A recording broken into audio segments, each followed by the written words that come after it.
आतंकवादियों को माफ करना या ना करना ये ऊपर वाले का काम है, लेकिन आतंकवादियों को ऊपर वाले तक पहुंचा देना ये इंडियन आर्मी का काम है। आम कितना भी पीला हो जाए लोग दबा के चेक करते हैं पका है कि नहीं है, क्योंकि पता है कि दब जाएगा। और बेल कोई दबा के नहीं चेक करता है। सब इनको लगा कि भाग रहा है भारतीय, मारो गजवाए हिंद, अरे ससुरा गजवा हिंद तुम्हारा बाप आ रहा है। भारतीय मीडिया ने छाप दिया भारत के लाल बहादुर शास्त्री को लाल कहा जाता है, भारत के लाल ने ताशकंद में भारत को बेच दिया। बेचारे लाल बहादुर शास्त्री साइन किए और रूम में गए, हार्ट अटैक से मर गए। अरे आज नहीं तो कल तो मराना ही मराना, मरा जाए आदमी, कौन दिक्कत है यहाँ पे? कौन मर आदमी 70 साल जी के क्या कर लेगा? ये बताओ ना, बेड पे मरोगे, बेड नंबर 36 मर गया, सच नहीं।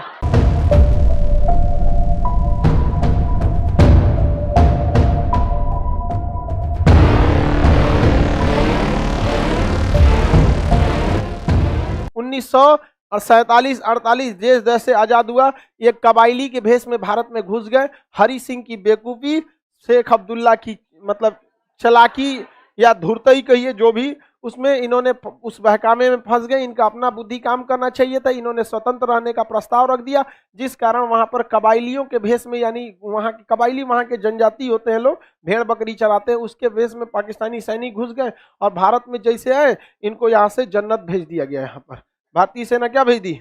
जन्नत भेज दी। किसी को दिक्कत? जहां उनको तो जन्नत चाहिए, बाकी अब ऊपर वाला है उनको डिसाइड करने के लिए। हमारे पे काहे भड़काता? तो यही नहीं मैं वीडियो में बोल दिए थे कि आतंकवादियों को माफ करना या ना करना ये ऊपर वाले का काम है, लेकिन आतंकवादियों को ऊपर वाले तक पहुंचा देना ये इंडियन आर्मी का काम है। कुल भड़क गया था सब पाकिस्तानिया से एकदम यहाँ पे। अब उनको लगता है कि हम मतलब उन लोगों के लिए, हम उनके भड़कने से हम सुधर जाएंगे। अब पाकिस्तान को लगा कि भारत जो है 1965 के युद्ध में बहुत बुरी तरह से हारा हुआ है। यही 62 के युद्ध में बहुत बुरी तरह से क्या हुआ है? हारा हुआ है। यही मौका है किस पर हमला करने का? भारत पे। फिर से होगा गजवाए हिंद। आओ गजवाए हिंद तोरा करते हैं, अजब हाल है। भारत पर क्या किया जाए? आक्रमण किया जाए। और 65 में भारत में पड़ गया सूखा, बहुत समस्या हो गया। और 62 की लड़ाई जवाहरलाल नेहरू जब हारे, हर इंसान उनको कोसता था, भारत चीनी भाई भाई। इंदिरा गांधी भी पढ़ी लिखी थी, कोई भी बोलेगा ना एयरफोर्स का यूज क्यों नहीं किया, लेकिन समस्या वही। फिर हम आपसे भी पूछते हैं, नेहरू को छोड़िए, आपका विधायक पीटेगा, एक तमाचा मार सकते हैं? नहीं मार सकते, ये गलती है। लेकिन हमारे बैच के तो मार दीजिएगा, नहीं समझे? दे दीजिएगा यहाँ पर, कोई दिक्कत नहीं जी। अमर होके थोड़े आए हैं, अमर होके आए हैं नहीं, कोई दिक्कत नहीं है। आप देखिएगा मिर्जापुर मूवी में गोली, मुन्ना भैया, गोली उसी को मारा है जिसने दोबारा पलट के नहीं चला है। मारे गुड्डू पंडित को मारे हैं। आम कितना भी पीला हो जाए लोग दबा के चेक करते हैं पका है कि नहीं है, क्योंकि पता है कि दब जाएगा। और बेल कोई दबा के नहीं चेक करता है, पता नहीं दबेगा यहाँ पर, समझ में आया कि नहीं? तो भारत की भी थोड़ी थोड़ी गलती हो जाती है। अब यहाँ पे भारत में पड़ गया सूखा, और 62 की लड़ाई में हम लोग बहुत बुरी तरह हारे थे, सेना का मनोबल एकदम टूटा था। पाकिस्तान ने कह दिया गुजरात का कच्छ मेरा है।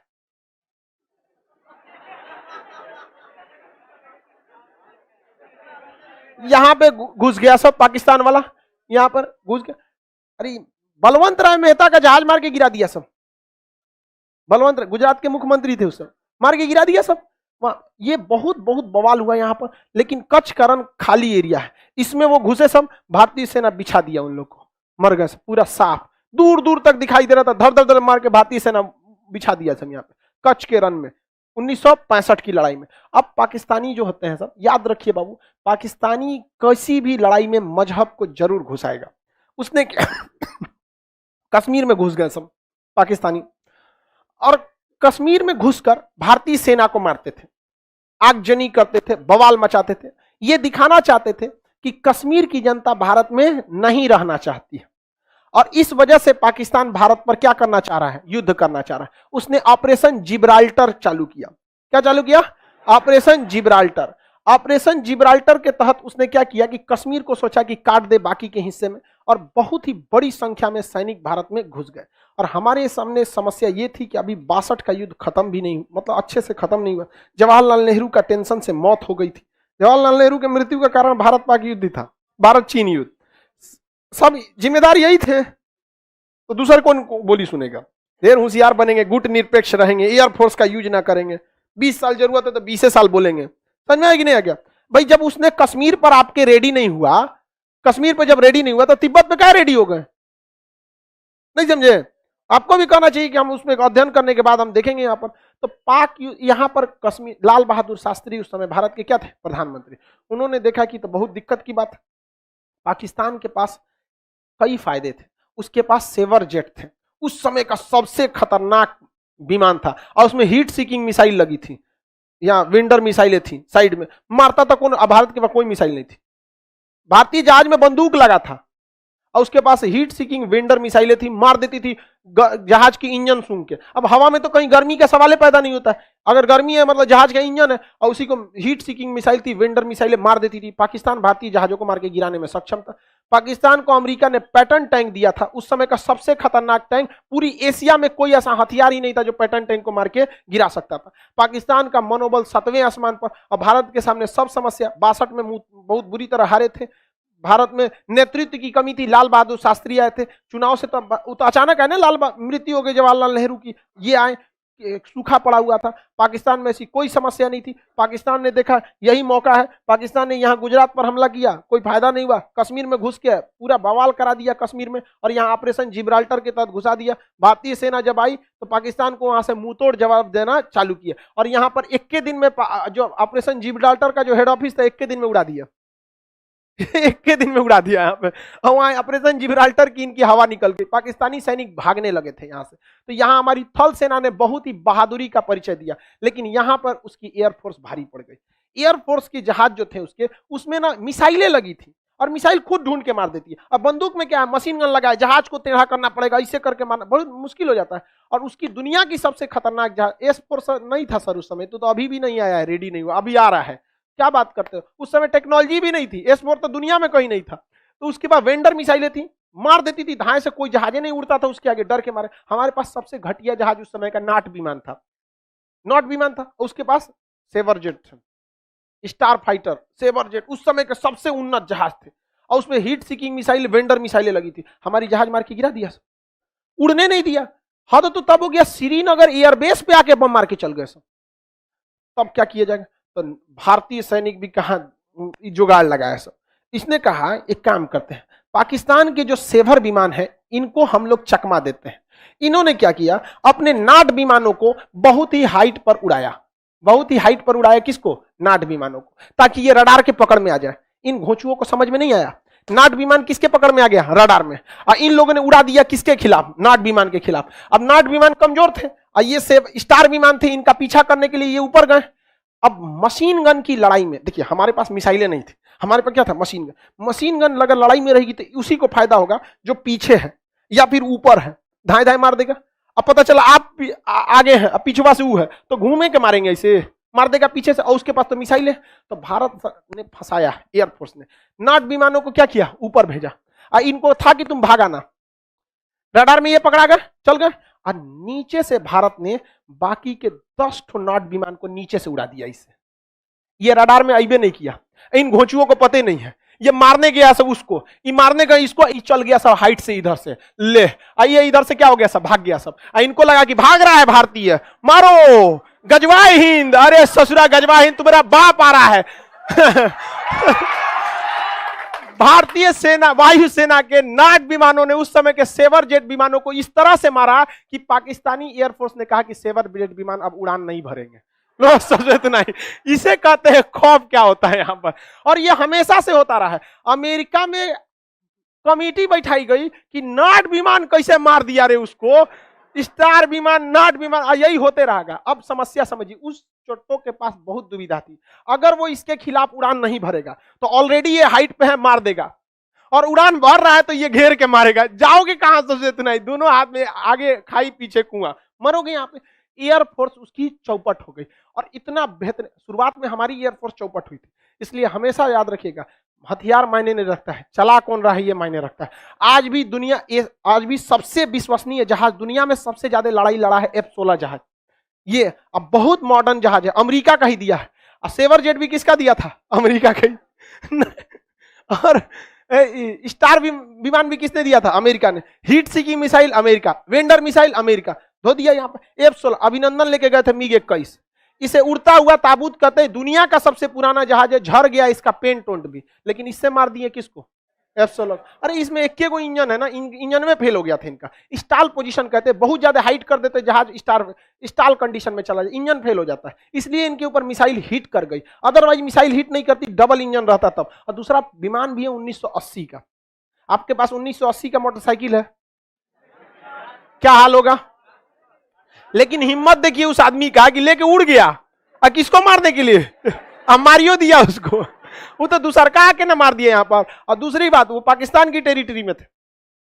हिम्मत देखिए, उन सब के पास इतना उन्नत जहाज होने के बावजूद यहां नहीं आए, दौड़ा दिए वहां पर। अरे वो तो गलती हो गया ना, सुखोइया पीछे था, सुखोई 30 MKI थोड़ा सा पीछे था, नहीं तो उनका सोचा लाहौर में घुस के उनको तबाही मचा के आता। तो 65 के युद्ध में एयरफोर्स ने क्या कर दिया? धावा बोल दिया। और भारतीय सैनिक तो मनोबल आगे था ही। अरे भाई, एयरफोर्स के चक्कर में ना भारतीय सैनिक आगे नहीं बढ़ रहे थे। जब एयरफोर्स ने भारतीय सेना को कहा कि आप टेंशन मत लो, उनकी एक जहाज नहीं उड़ेगी, तो भारतीय सेना अगले दिन लाहौर पहुंच गई। लाहौर पहुंच गई थी, और लाहौर के स्कूल पर पाकिस्तान का झंडा हटा के और वहां तिरंगा झंडा लहरा दिया गया था वहां। यह हकीकत है। तब पाकिस्तानियों ने अपना टैंक निकाला, भयानक सा टैंक, भारतीयों को धोने के लिए। और दुनिया का सबसे खतरनाक पैटर्न टैंक था, जिसपे बम मारा जाता था तो झाड़ देता था इसे, बम मार। अमेरिका का पैटर्न टैंक था। कोई बात नहीं, अमेरिका तुम्हारी वेंडर मिसाइलों का टेस्ट हो चुका है, तुम्हारे सेवर विमानों का सेट हो चुका। अब बारी थी तुम्हारी किसकी? Patton tank. और वो राजस्थान से लेके घुस गए सब पैटर्न टैंक को। और पैटर्न टैंक को जब राजस्थान से लेके घुसे, तो हमारे पास कोई हथियारे नहीं था। यहां खड़े थे वीर अब्दुल हमीद। वीर अब्दुल हमीद 62 की लड़ाई लड़े थे, उसमें भारतीय सेना को देखे थे, कहते कि एकरे बदला निकालेंगे। पहले तू आया ही पिटाएगा, और जो 62 का बदला तोरे से निकालेंगे।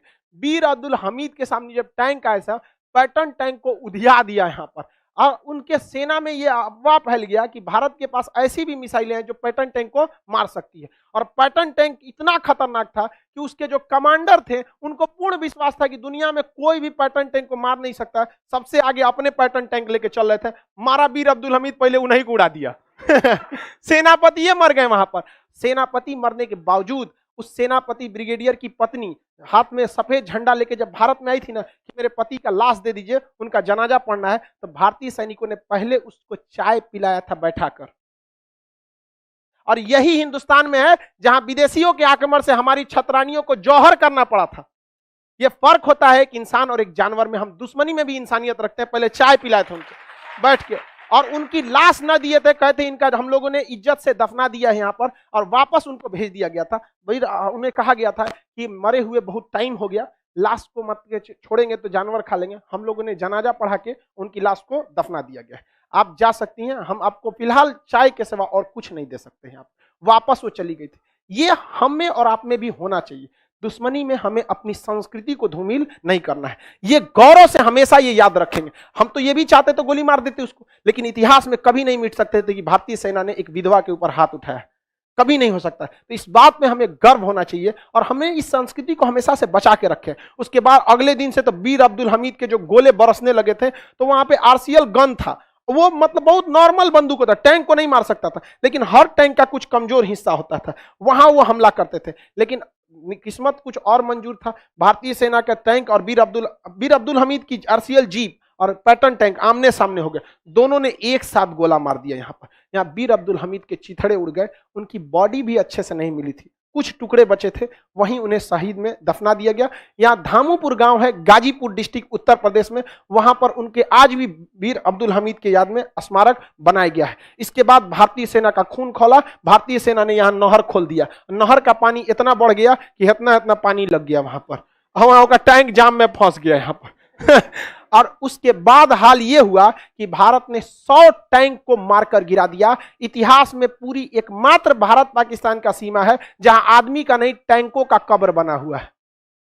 टैंक अभी भी है, टैंक का कब्र बना हुआ है। वहां स्पष्ट टैंक के लिखा हुआ है, पाकिस्तानी टैंक, नंबर प्लेट के साथ। आगे ले जाओ। यहाँ पर इतना ढूंढ के रख दिया था यहाँ पर। तो अब इसके बाद बच गई नेवी। तो नेवी के पास एक ऐसी जहाज थी, पानी वाली जहाज, जो बहुत सटीक मिसाइल मारती थी। लेकिन उसका ज्यादा रेंज नहीं था, जिसे कॉर्बेट कहते हैं, ज्यादा रेंज नहीं था। अब उसको कराची बंदरगाह तक ले कैसे जाए? तो भारत वालों को जुगाड़ का कमी है, यहाँ गाड़ी का इंजन फेल होता है, बांध के ले जाता है। तो भारतीय नौसेना ने उस मिसाइल मारने वाले जहाज को बांध के ले गए थे सब। कहां पर? कराची बंदरगाह पर। और कराची बंदरगाह के जितने भी जहाज थे सबको मार दिया था। पाकिस्तानी नेवी ने आदेश दिया अपनी नौसेना को कि समुद्र में मत जाओ, समुद्र में मत जाओ।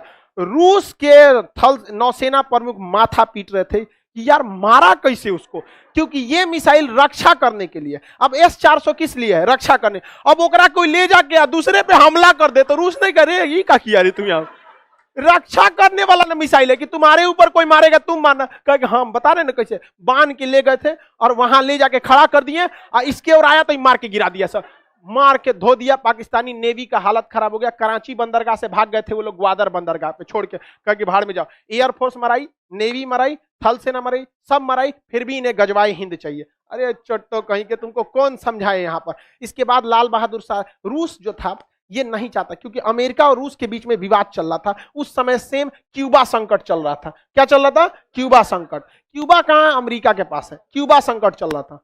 लगने तो यहाँ पे अभी मार चल रहा है, यहाँ खत्म कैसे? तो मार जब तक खत्म नहीं होगा तब तक। हमको लगता है हमको सेना में छाटा था सब इसीलिए। बोलता है तुम बहुत बोलता है। हम रहते वहां पे ना, हम मार करा दिए रहते। बाढ़ में जो सोचा कूद जाते हम मराते तो पीछे सेना आईबे करती। आई हो गया, जम गया, बजर गया, यहाँ पे बात खत्म। याद अरे आज नहीं तो कल तो मराना ही मराना। मरा जाए आदमी, कौन दिक्कत है यहाँ पे? कौन मर आदमी 70 साल जी के क्या कर लेगा? ये बता ना, बेड पे मरोगे, बेड नंबर 36 मर गया, ऐसा नहीं, क्या फायदा है यहाँ पे? बुढ़ौती में मर के पतो गरी आएगी, बुढ़ा मरता नहीं है यहाँ। बेहतरीन है ना यहाँ पे, वो जवानी जवानी नहीं जिसकी कोई कहानी ना हो। मार तो चीन चाहता नहीं था। सुनिए ध्यान से, यहां पर था क्यूबा संकट। यहां क्या था? क्यूबा। रूस ससुरा यहां आके परमाणु बम लगा दिया था। किसको मारने के लिए? अमेरिका को। और अमेरिका तुर्की में आके परमाणु बम लगा दिया। किसको मारने के लिए? रूस। अल्लाह, तृतीय विश्व युद्ध की तैयारी चल रही थी। अब रूस चाहता था कि दूसरे जगह पे युद्ध ना हो। पाकिस्तान किसका साथ दे रहा था? अमेरिका किसका साथ? पाकिस्तान। रूस किसका साथ दे रहा? भारत। तो इन दोनों के बीच में ताशकंद में समझौता बुलाया गया। भारत लाहौर तक कब्जा कर लिया था। ताशकंद समझौता में रूस ने भारत का साथ नहीं दिया। वो केवल कॉम्प्रोमाइज कराना चाहता था। और लाल बहादुर शास्त्री पर सारे लोगों पर दबाव बनाया गया। इतना दबाव बनाया गया, कई बार ऐसे भी हो गया आपको बैठा के बीच पूरा गांव दबाव बनाएगा, मजबूरी में साइन करना पड़ेगा। ताशकंद समझौता साइन किया गया और कहा गया कि जो जहां पे कब्जा किया है वापस लौटे। तो पाकिस्तान से कब्जा कौन सी हुआ था? और हम लोग से लाहौर।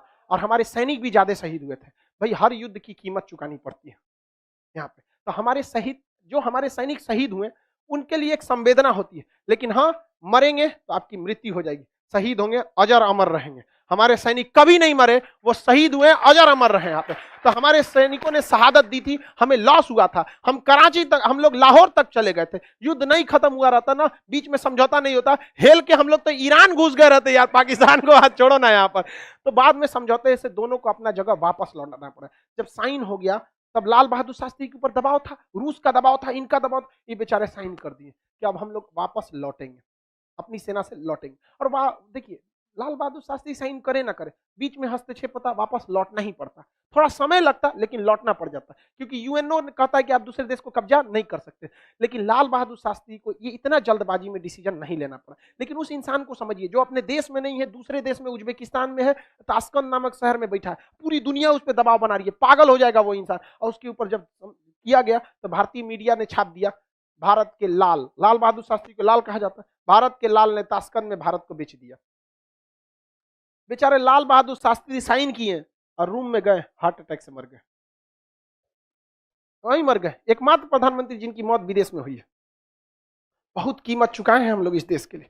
62 की युद्ध नेहरू की जान ले गया, 65 का युद्ध लाल, 11 जनवरी 1966 को ताशकंद समझौता हुआ, हमारे लाल बहादुर शास्त्री की मृत्यु हो गई। वही व्यक्ति था कहने वाला जय जवान जय किसान। उनके कहने पर किसानों ने बमबारी के बीच भी हल नहीं रोका था। कश्मीर में खेती चालू थी, पंजाब में किसान खेती में लगा था, क्योंकि लाल बहादुर शास्त्री वो व्यक्ति था जिसने कहा था जय जवान जय किसान। किसानों ने कहा था कि अगर अगर सैनिक बंदूक चला सकते हैं तो हम हल चलाएंगे। अगर हमारा हल रोकना है तो बंदूक रुकवाइए, ना हल रुकेगा ना बंदूक रुकेगी। हार तो होना फिक्स है, पाकिस्तान हार भी गया था, लेकिन यहां पर रूस हम लोग को अपना मित्र माना नहीं था। लेकिन 1966 के बाद रूस को लगने लगा कि नहीं, भारत किसका साथ देगा, रूस का। उसके बाद रूस हमारे फेवर में आया और 1971 में रूस ने माफी मांगा था, कहा था कि जो 65 में गलती हुई थी उसका सूद समेत 71 में लौटा देंगे। और 71 में जब अमेरिका अपना परमाणु बम लेके आया तब रूस पहले खड़ा हो गया, मार हमको यहाँ पे। तो कई अंतर्राष्ट्रीय संबंध बनते बिगड़ते रहते, ये छोटा मोटा सब्जेक्ट नहीं होता अंतर्राष्ट्रीय रिलेशन, इसमें हर तरह की आपको नॉलेज होना चाहिए। अब समय का अभाव है, नेक्स्ट बैच वाले तैयारी में हो गए सब।